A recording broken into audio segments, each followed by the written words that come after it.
Eto na nga mga chong, marami tayong basketball updates. Lakas ng Ginebra unti-unti nang lumalabas. Paano nga ba nila nakuha ang panalo? Stephen Holt, inilabas ang dahilan kung bakit napakaganda ng kanyang performance kontra NLEX Road Warriors. Sa nakalipas nga na laro ng Barangay Ginebra kontra NLEX kagabi ay dominanteng Ginebra nga yung ating nakita at tinapos nga nila yung laro sa score na 91-119. Halos lahat nga ng players ni Coach Tim ay nakapagpakita ng magandang performance, pero yung pinaka nag-stand out talaga ay itong reigning Rookie of the Year na si Stephen Holt, kung saan ay nakapagtala nga ito ng double-double performance na 26 points, 11 rebounds at 6 assists. Napakaganda nga ng kanyang ipinakitang performance, kung saan ito yung kanilang inasahan sa depensa at si Mike Henry nga yung kanyang pinahirapan. Import stopper na, naasahan rin nila ito pagdating sa opensa. Kaya naman, isang magandang sign nga yan para sa kupunan ni Coach Tim Cone.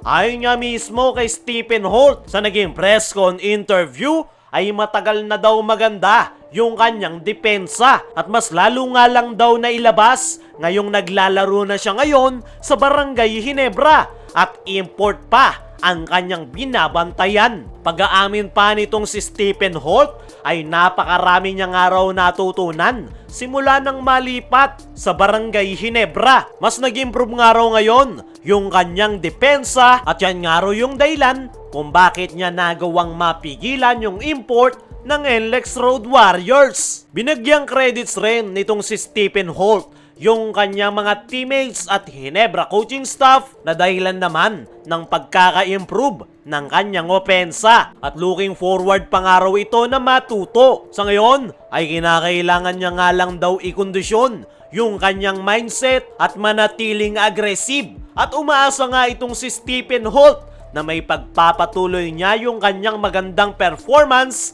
sa kanilang mga upcoming games. Sa ngayon ay unti-unti nang nakukuha nitong si Stephen Holt kung paano tumatakbo yung triangle offense ni Coach Tim Cone. Nitong nakalipas nga lang na mga araw ay inamin mismo ni Stephen Holt na hindi madali yung kanyang transition sa Barangay Ginebra dahil napakarami niya nga raw mahuhusay na teammates at hindi raw madali yung triangle offense. At base sa naging performance nitong si Stephen Holt kontra NLEX Road Warriors kagabi ay mukhang na-figure out na nga nito kung ano yung kanyang magiging role sa Barangay Ginebra, which is maging import stopper at napakalaking tulong nga niyan para sa Barangay Ginebra. Yun talaga yung kanyang trabaho ngayon, na depensahan yung mga imports at isang malaking bonus na lang yung kanyang napakagandang ipinakitang opensa. Ang kagandahan nga sa laro nitong si Stephen Holt ay wala nga itong kaarte-arte na maglaro. Kumbaga,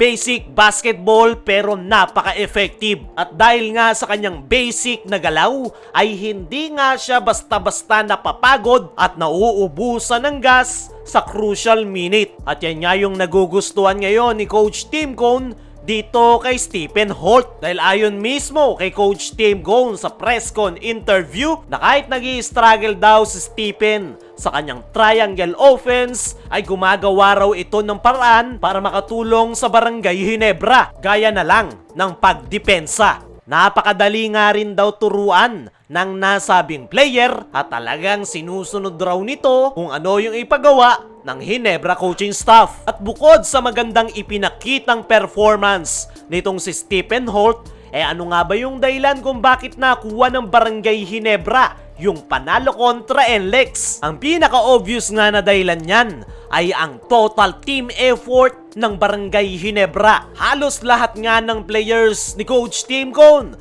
ay nakapag-contribute. 5 nga sa mga locals ay umiscore ng double digit. Gaya na lang nitong si Stephen Holt na may 26 points. Maverick Ahan Misi with 20, Scotty at RJ na parehong may 19 points at 13 points naman ang naitala nitong si Japet Aguilar. Nang dahil nga dyan mga chong, ay hindi nga kinailangang kumayod kalabaw ni Justin Brownlee para makuha ng Barangay Ginebra ang panalo. At isang magandang sign para sa kupunan ni Coach Tim Cone na lahat ng players ay nagko-contribute at nakakatakot nga yan para sa mga makakalabang nilang kupunan ngayong conference. Dahil unti-unti nang ang lumalabas ang full potential ng kanilang kupunan dahil nakukuha na ng Barangay Ginebra players yung kanilang game redeem. Partida, wala pa silang nabubuong solid team chemistry dahil ilang linggo pa lang silang magkakasama matapos ang ginawang massive revamp ng Ginebra management. Para sa akin mga chong, ay pasilip pa lang yan sa tunay na lakas ng Barangay Ginebra dahil napakarami nga nilang potensyal na hindi pa na-unlock sa ngayon. Gaya na lang ng solid team chemistry at magamay yung sistema ni Coach Tim Cone na triangle offense. At once nga na makuha yan ng Barangay Ginebra ay panigurado marami silang pahihirapan ngayong conference. Ayon pa nga mismo kay Coach Tim Cone ay marami pa nga daw silang mga sinusubukan sa kanilang team practice. At pag-aamin pa nga nito na malayo pa raw yung pinakitang performance ng Ginebra kontra NLEX sa ine-envision ni Coach Tim sa kanyang koponan. At yan nga raw yung kanilang wino-workout sa ngayon sa kanilang team practice. At hindi nga daw nila yan minamadali sa ngayon. Kayo mga chong, ano ang masasabi nyo sa naging magandang performance ng Barangay Ginebra? I-comment mo lang dyan sa ibaba.